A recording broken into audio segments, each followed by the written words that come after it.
Hey guys, how's it going? My name is Adam. Today I'm going to show you how to add intersection in Elementor. So first of all, what you need to do, you need to go ahead and open up your browser.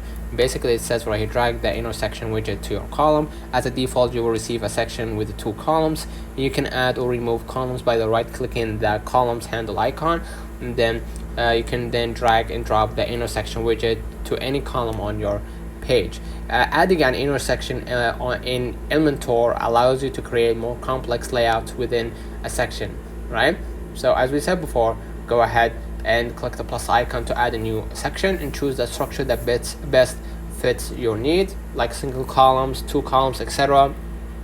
And then you can locate the intersection widget, and then as we said before, drag the intersection widget, and then you can customize the inner section, right? Like any other section, you can adjust the layout and styles, and then you can save the changes. Once you are satisfied with your inner section, click the green update button at the bottom of the Elementor panel to save your changes. So let me know in the comments if this video helped you. Don't forget to like and subscribe, turn on the notification bell to receive every video we upload. Thank you for watching. We will definitely see you in the next one.